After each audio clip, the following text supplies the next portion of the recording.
Good morning, and I'd like to thank you for once again joining us here at the Greenbrier Church Online. This morning, our look at this X-rated sermon might be uncomfortable for many of you because we're proper Christian people. And there are certain topics that we believe shouldn't be discussed in public or mixed company, and especially not in a worship service.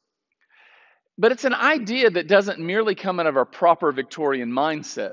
It's actually been passed down for generations, and from what I can find, it all started in the 5th century with Augustine, the Bishop of Hippo. Augustine converted to Christianity as an adult, and it seems that before his conversion, he struggled with sexual desires. If you were to take the time to read through his writings, you'd see that he came into his relationship with Christ carrying an awful lot of baggage. And so, in an effort to separate himself from his old life, he begins to equate sex with sin. And since he has the most powerful voice in the church at that time, the church inherited his view, and it's one that continues to persist. The problem is that nowhere in all of Scripture will we find Augustine's view. Actually, in Scripture, sex and sin are very far from the same thing. The Bible teaches us that sex was created as a gift for the creation. But as with every gift, we can choose to use it in a sinful and immoral way or in a way that brings honor to the Creator. From the story of creation all the way to the erotic poetry found in the Song of Solomon, sexuality is claimed as God's creation, and God looks at it and declares it good. Jesus is not going to shy away from the subject either. In our X-rated sermon, he addresses the fact that sexuality can and often does go wrong. Nobody would disagree that in our culture, not only has it gone wrong, it's gone wrong desperately. Here, Jesus once again contrasts the religious cultural view with the real interpretation of the law. You've heard it said, but I say to you. At first blush, this is a simple command about purity. But as with everything else Jesus has discussed up to this point, he needs to make the point to us that keeping our relationship with God pure is more than just consulting a checklist of do's and don'ts. If we're serious about being a disciple of God, we need to get rid of anything in our lives that cloud the waters of our relationship. Purity is a big issue to God. And so Jesus works out of his rich Old Testament background. You see, sometimes we've been so influenced by our Greek and Victorian thought that we miss this rich Jewish notion that God created everything good, which includes sex. If you take the time to read the Song of Solomon, sex done in the framework of God's plan is very good. So Jesus is going to do two things in this part of the sermon. First, he's going to continue God's prohibition of adultery. Simply put, God's desire is for you to remain faithful to your spouse. God takes the marriage relationship very seriously. He uses marriage as the metaphor for his relationship with the church. And when we degrade our commitment to our spouse, we make marriage something bizarre. We make a mockery of our relationship with God. But Jesus also shows the deeper meaning of this law in verse 28, where he says, I tell you that anyone who looks at a woman lustfully has already committed adultery with her in his heart. Jesus brings us back to this idea that our outward actions reveals the truth, reveals the nature of our heart. Jesus understood that it's human nature to be attracted to someone else. I mean, a majority of us that are married were first attracted to our spouse because of the way that they looked. Don't misconstrue Jesus saying that we should never admire a pretty face or a muscular body. He says to look lustfully.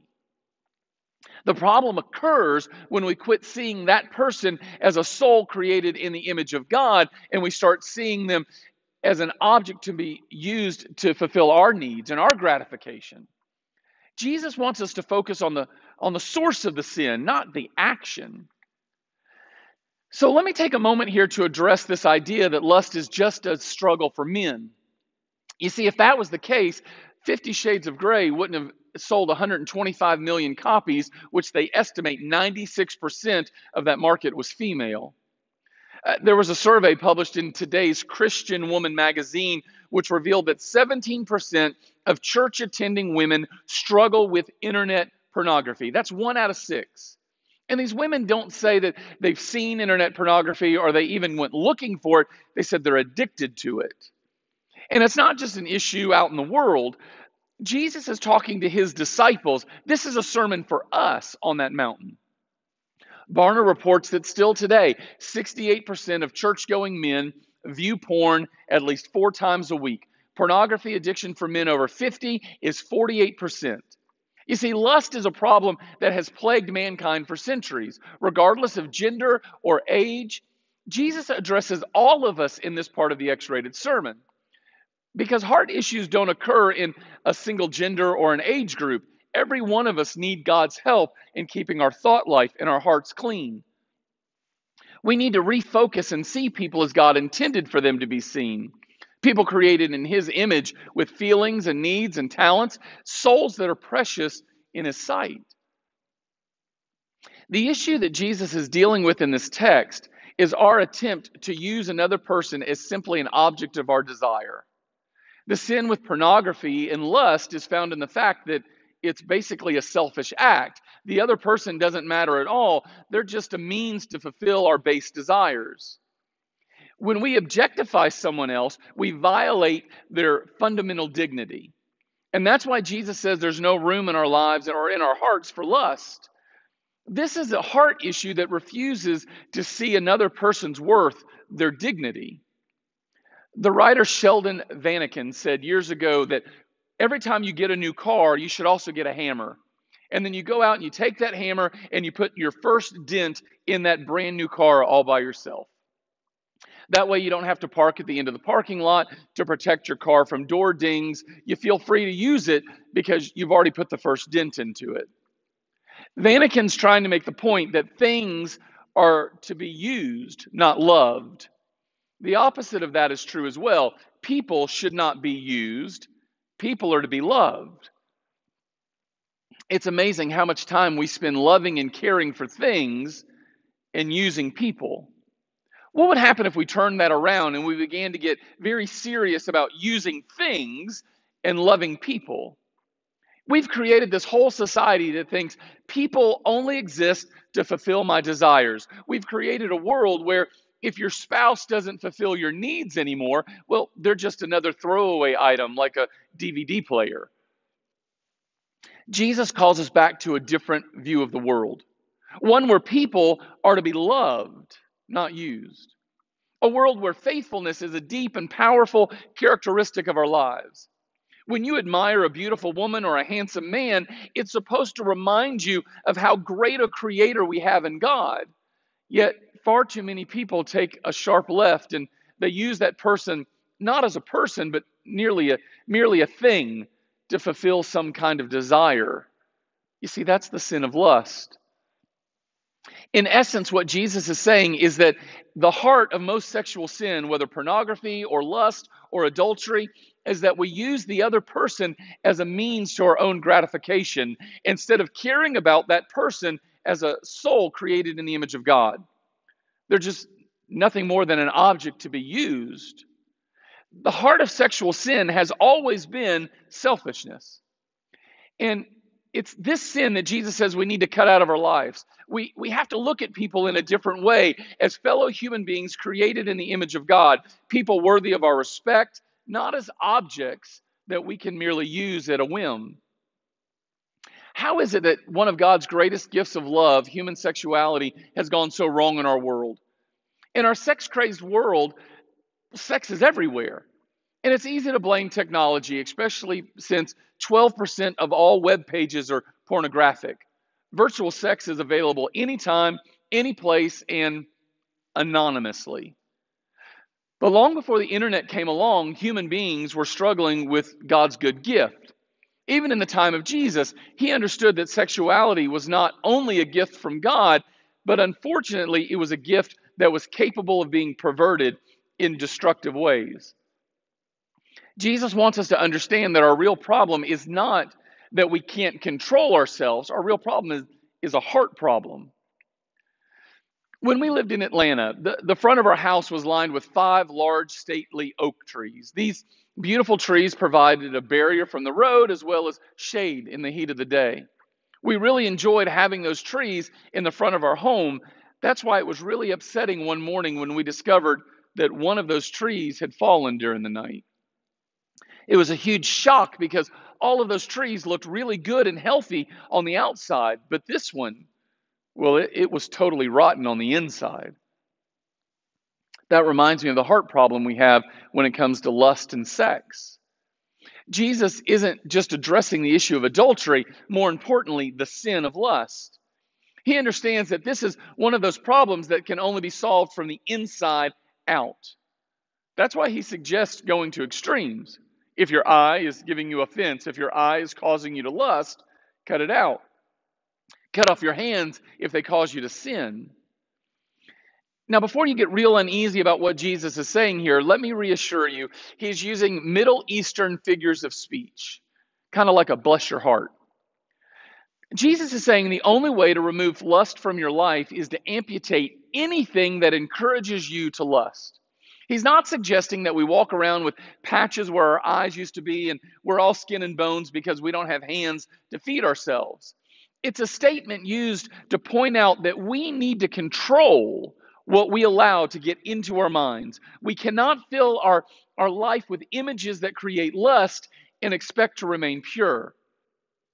In the long run, this is a problem that can't be solved from the outside in. Ed Dobson tells a story in his book, A Year of Living Like Jesus, about a student who approached him after a lecture he did at a university. The young man had one eye because he took Jesus' statement to pluck out his eye literally. He poked out his own eye because he was lusting. But the young man said something Dobson would never forget. He said, I followed what Jesus said. I plucked out my eye, but now I'm still tempted to lust with one eye. While Jesus' statement might be hyperbole, he's serious when he says we need to take drastic measures to make sure we keep our relationship with him pure. Purity of heart is a huge deal. And sometimes we have to do some pretty radical things to keep our hearts pure. If you look at a woman for the purpose of lusting, you're already committing adultery. So take extreme measures to stay away from places or situations where you might lust. And this comes to the heart of the matter. We have to change the way we look at the world. We have to change the way we look at people. We have to change our hearts. Plucking out our eyes and cutting off our hands are not going to change our heart problems. Like the student in Dobson's story, we might just become one-eyed lusters or one-hand lusters. But that doesn't mean that there aren't things in our lives we might need to amputate. Maybe it's your internet connection. Under normal circumstances, the internet is a wonderful tool for communication and research, but it's also filled with an awful lot of darkness.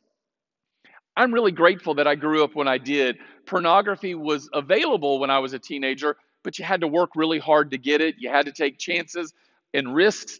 You might have got caught. And yet today, pornography is available on that little bitty device, your phone, that you keep with you at all times.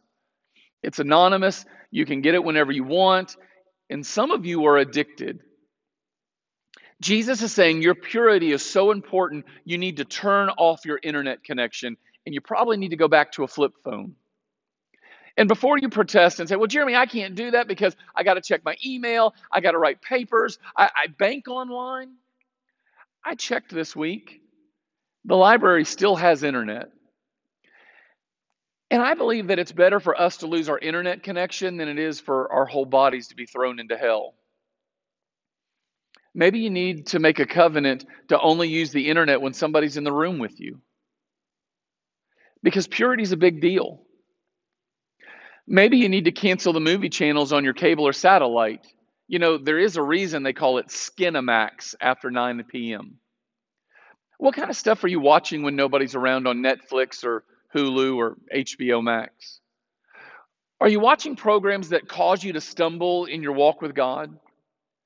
Jesus would tell you to call DirecTV and say, I don't want these channels anymore. And if you're still tempted by what's on TV, Jesus might be telling you to amputate your television completely. And once again, you'd say, Jeremy, that's a little drastic, don't you think? But how important is your relationship with God? The Bible's very clear that the best treatment for chronic sin is to cut it out and to get rid of anything that causes you to sin. Certainly, external boundaries can help us to remain pure, like using an internet filter or using your computer in a public place. But ultimately, lust can only be solved from the inside out. Going to extremes to protect your purity puts you in really good company or godly company. We read in Job 31 that Job claims, I made a covenant with my eyes not to look lustfully at a young woman. Job was concerned about his personal purity. Job understood there's no way to hide anything from God, including our sin. If we're seeing people as objects and not part of God's beautiful and good creation, we're sinning. And so when we gather at the table, we gather because Jesus is in the business of forgiving sin. When we take the bread and we take the cup, we're being reminded that Jesus stands ready to forgive us. Do you remember what happened when they brought that woman who was caught in the very act of adultery to Jesus? They said, this woman is caught in the very act of committing adultery. The law says she ought to be stoned. What do you say? Do you remember what Jesus did? Jesus didn't berate the woman. He didn't agree with the crowd. He ignored them. He simply bent down and started writing in the sand. And then he straightens up, looks at them and says, let him who is without sin cast the first stone. And from the oldest to the youngest, they walked away. Then Jesus turns and addresses the woman with compassion and love in his eyes. He says, where are your accusers? Doesn't anybody accuse you? Nobody, she said. Jesus replied, then neither do I. Go your way and sin no more. As we gather at the table this morning, we gather because Jesus continues to treat us with love and compassion. If you're caught in a sin of adultery, if you struggle with pornography and lust, Jesus wants you to know that he stands ready. He is willing to forgive you, just as he did with this woman. But he also wants us to know that we can't take his grace and cheapen it and continue to live that way. We have to change the way we live. We can't go back into these old patterns. You got to straighten it out, correct the way that you're living, and that can happen at the table. So this morning as we head to the table, we want to consider two questions. First, how do you objectify or diminish the humanity of other people? And secondly, if you were to make a covenant with your eyes, what would that entail? And so this morning as we go to the table, we want to think about purity. We want to be thankful and grateful that God is and continues to be willing to forgive us of our sin. Whatever that sin is, whatever is in our heart that bleeds out into our lives. But we also want to make sure that we don't cheapen grace and just accept the forgiveness of God and continue to go on sinning. Jesus is calling us to make some pretty radical changes in our lives. But he's calling us to make these radical changes because he doesn't want us to live like the broken world. He wants us to be light in a dark place. And so this morning, what is it that you need to cull, to amputate, to get rid of in your life so that you can live a life of purity? I know we're going to have a great week. It's going to be difficult because we are trying to be more and more like Jesus, but it's going to be worth it. I pray that as you go through your changes and your struggle this week, that you will be able to find the peace that comes from living and loving the Prince of Peace. If we can do anything to help, as always, we are here. Please call us, email us, text us. Let us know what we can do to love on you, to pray with you, to help you as we try to grow to be more and more like Christ. I hope you have a great week, and I look forward to seeing you soon.